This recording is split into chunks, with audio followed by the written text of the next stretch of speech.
ರಾಜ್ಯದಲ್ಲಿ ಎಸ್ಐಆರ್ ನಡೀತಾ ಇರುವಾಗಲೇ ಎಚ್ಡಿಕೆ ಬಾಂಬ್ ಹಾಕಿದ್ದಾರೆ. ಬಾಂಗ್ಲಾದೇಶದಿಂದ ಬಂದವರನ್ನ ಘೋಷಣೆ ಮಾಡಿದ್ದಾರೆ.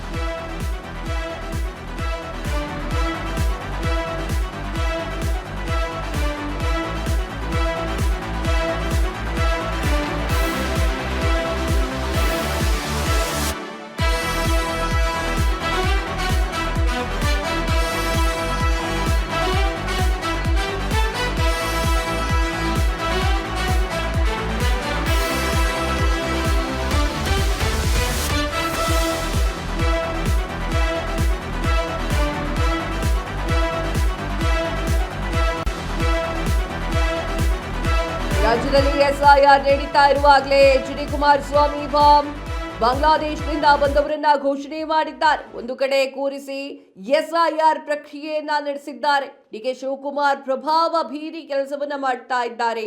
ಬಾಂಗ್ಲಾದೇಶದಿಂದ ಬಂದವರನ್ನ ಘೋಷಣೆ ಮಾಡಿದ್ದಾರೆ. ಇದರ ಬಗ್ಗೆ ಚುನಾವಣಾ ಆಯೋಗ ಗಮನವನ್ನ ಹರಿಸಬೇಕು. ಸಿಎಂ ಡಿ.ಕೆ. ಶಿವಕುಮಾರ್ ಅವರ ವಿರುದ್ಧವಾಗಿ ಎಚ್.ಡಿ. ಕುಮಾರಸ್ವಾಮಿ ಅವರು ಗರಂ ಆಗಿದ್ದಾರೆ. ಏನಾಯಿತು, ಯಾವ ಕಾರಣಕ್ಕಾಗಿ ಗರಂ ಆಗಿದ್ದಾರೆ ಅವರು ಒಂದು ವಿಚಾರ ಹೇಳ್ತಾರೆ. ರಾಜ್ಯದಲ್ಲಿ ಎಸ್ಐಆರ್ ನಡೀತಾ ಇರುವಾಗಲೇ ಕುಮಾರಸ್ವಾಮಿ ಅವರು ಒಂದು ವಿಡಿಯೋವನ್ನು ಇಟ್ಟುಕೊಂಡು ಆ ಫುಟೇಜನ್ನು ತೋರಿಸ್ತಾ ಒಂದು ಮಾತುಗಳನ್ನು ಆಡಿದ್ದಾರೆ. ಬಾಂಗ್ಲಾದೇಶದಿಂದ ಬಂದವರನ್ನು ಘೋಷಣೆಯನ್ನು ಮಾಡಿದ್ದಾರೆ. ಒಂದು ಕಡೆ ಕೂರಿಸಿ ಎಸ್ಐಆರ್ ಪ್ರಕ್ರಿಯೆಯನ್ನು ಕೂಡ ಮಾಡಿದ್ದಾರೆ.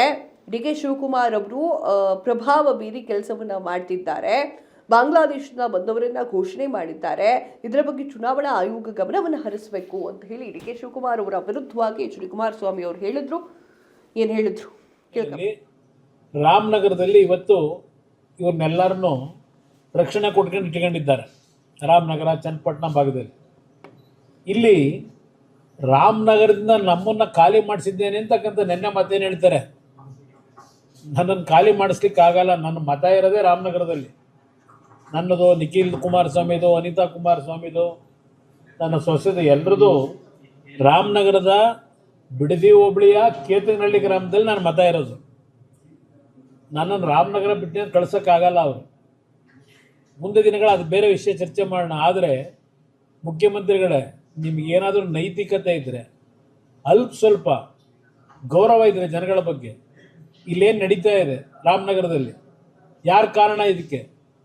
ಈ ರೀತಿಯ ಕಳ್ಳ ಮತದಾನ ಮಾಡ್ತಕ್ಕಂಥದ್ದಕ್ಕೆ, ಕಳ್ಳ ಮತಗಳನ್ನು ಸೃಷ್ಟಿ ಮಾಡಲಿಕ್ಕೆ ಇವತ್ತು ಇಂಥ ಕೆಲಸ ನಿಮ್ಮಿಂದ ಏನಾಗ್ತಿದೆ? ನಿಮ್ಗೆ ಯಾವ ನೈತಿಕತೆ ಇಟ್ಕೊಂಡು ಮಾತಾಡ್ತಾ ಇದ್ದೀರಿ? ಇದನ್ನು ನಾನು ಪ್ರಶ್ನೆ ಮಾಡಲಿಕ್ಕೆ ಬಯಸ್ತೀನಿ. ನಾಡಿನ ನಮ್ಮ ರಾಜ್ಯದ ಚುನಾವಣಾ ಅಧಿಕಾರಿಗಳಿರ್ಬೋದು, ಕೇಂದ್ರದ ಚುನಾವಣಾಧಿಕಾರಿಗಳಿಗೂ ಇವತ್ತು ರಾಮನಗರದಲ್ಲಿ ಏನಾಗ್ತಾಯಿದೆ ಇದರ ಬಗ್ಗೆ ಜಿಲ್ಲೆಯಲ್ಲ ಬಹುಶಃ ಕರ್ನಾಟಕದಲ್ಲೇ ಆಗ್ತಾ ಇರ್ಬೋದು. ಇದು ಒಂದು ನಮ್ಮ ಮುಂದೆ ಸಿಕ್ಕಿರ್ತಕ್ಕಂಥದ್ದು. ಇವತ್ತು ಇಲ್ಲಿ ಯಾವ ಒಂದು ಕಳ್ಳ ಮತದಾರರಿದ್ದಾರೆ ಅವರನ್ನು ಇವತ್ತು ನಿರ್ದಾಕ್ಷಿಣ್ಯವಾಗಿ ಆ ಮತದ ಒಂದು ಕಳ್ಳ ಮತದಾನ ಮಾಡ್ತಕ್ಕಂಥದ್ದಕ್ಕೆ ಸೃಷ್ಟಿಯನ್ನು ಮಾಡ್ತಾ ಇದ್ದಾರೆ.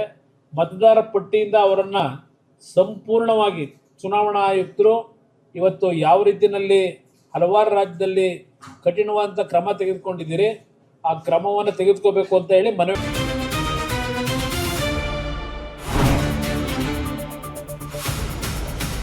ಸಂಪೂರ್ಣ ನ್ಯೂಸ್ 24x7 ಇದು ನೊಂದವರ ಧ್ವನಿ.